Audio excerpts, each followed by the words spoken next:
Usain Bolt produced a moment of human ultimacy in Rio on Sunday night, pulling himself up to his full thrilling height in the final few strides of the 100 meters to claim an unprecedented third Olympic gold medal in his final games. It was a moment to garland even his preternatural athletic career, the photo finish snapshot showing every other runner in the field leaning forward at the line, straining towards the lone upright figure out front like a beautifully constructed classical frieze. Bolt didn't ease off as he took the gold, instead pumping his chest with what looked less like joy, more a pure competitive rage, veering away across the royal blue Olympic track pursued by photographers, cameras, stewards, the eyes of the world. This was in many ways Peak Bolt, the last Olympic appearance in the ultimate event for the human race's ultimate speed freak. Bolt is now out on his own, buffered by the clear blue water of an unheard-of third straight Olympic gold. All high-end sport involves a drive towards some vision of perfection. Just as the 100 meters is in effect the search for 45 perfect strides, or 41 if you happen to be a 6 feet 5 and 195 centimeters, Jamaican Uber athlete. Never mind the eternal struggle with his start, the technical snags and clogs presented by his own height, Bolt can now justifiably be called the greatest speed athlete ever, the closest to a loose, rangy kind of completeness. From here those who come will always strain towards him, always chasing that lone upright figure out in front. True to form, Bolt was utterly captivating not just during, but before and after the races. He waved and posed and horsed around with the mascot, the flags, and pretty much anyone who asked. This is a games to drink in every last one of these Boltisms, to suck the sweetness from the brilliant fluke of having such an uplifting, utterly cloudless all-time champion among us. The contrast between the flowing brutality of Bolt on the track and his good humor, star sheen and general ditzy sense of fun has been as striking as ever in Rio. Nobody in any sport has ever made being this good and this ruthless look so soft, so recognizably human. And yet for all that it wouldn't be an Olympic 100 meters final without some lingering questions. One of these has at least been answered. We can now say Rio 2016 will not at any stage fill its Olympic stadium. If they won't come for Bolt, they won't come at all. Here the stands of the made-over Botafogo football stadium were 3/4 full. A patchwork of blue plastic seating could still be seen even as the stadium cracked and swooned on a muggy, oppressive night in Rio, lent a thrilling skein of Olympic authenticity by the presence in the wings of the most captivating athlete of his generation. As the 100 meters men emerged for the final act of the night, the air seemed to disappear out of this grand concrete bowl. The American Justin Gatlin, billed without nuance or sympathy as a kind of anti-Bolt, a convenient supervillain for the wider audience, drew some of the graceless boos from the crowd.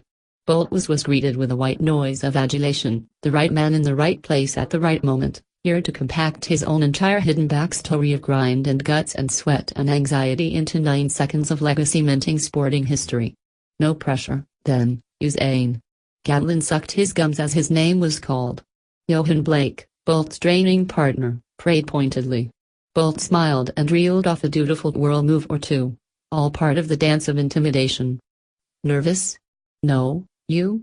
Gatlin was up first, legs spread, pumping away in the familiar supercharged work of his start. Bolt's start was the usual compromise with his physique, resembling as ever a startled Tyrannosaurus Rex scrabbling up out a reed bed in pursuit of a passing squadron of raptors. Bolt's start has always been a problem. Bolt has always been a problem. He will remain one even in leonine Olympic retirement. The problem with Bolt is simply how good he is.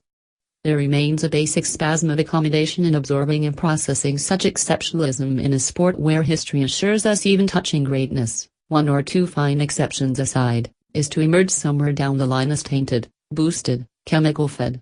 Of the 30 fastest 100 meters times ever, 9, including the top 3, are by Bolt. The other 21 were run by athletes who have tested positive at some point for doping.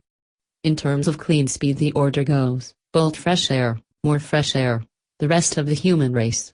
What are we supposed to make of this surplus brilliance?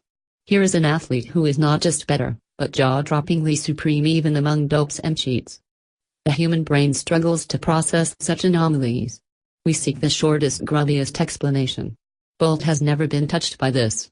It is part of the tragedy of the sport, a beautifully pure thing made toxic, that even Bolt must carry this shadow with him at one remove. Something else stood out in Bolt's moment of crowning glory in Rio. This was an old man's race. Bolt turns 30 in a week. Gatlin, who took the silver, is 34, the oldest man ever to get Olympic 100 meters gold or silver. Bolt and Gatlin together are the oldest top two in Olympic 100 meters podium history, and by some way on the overall spread. The bronze medalist Andre de Grasse of Canada is 13 years younger than Gatlin, but he finished a tenth of a second off the front. Beyond this, there have been 55 sub-9.81 second runs in 100 meters history, but only Bolt and Gatlin have done it in the last 4 years. Speed is the last excitement left. The one thing we haven't used up, Don DeLillo wrote in End Zone. But have we? Even here there was a slight sense of greedy anticlimax that Bolt hadn't produced one of his genuinely stunning times. In those oddly dreamy seconds mid-race as Bolt rolled himself up to his full height, there was a feeling he would slip the gears and drive out of the pack. It came in the end. Not perhaps with the insatiable surge of his real pomp, but with a kick of the turbo 30 meters out, nudging out in front and taking it by a margin of 0.08 seconds. Cue delirium, and for Rio 2016 a very timely sense of genuine A-list event glamour. For Bolt, next up is the 200 meters here, then another World Championships next year, with the spectacle of a planned retirement in 2017. The paradox of his own mind-boggling greatness will rumble on at the fringes. An athlete who has defied not just all previous physical rules but the tawdriness of his own sport, and who will now leave these games as an all-time talent fully realized.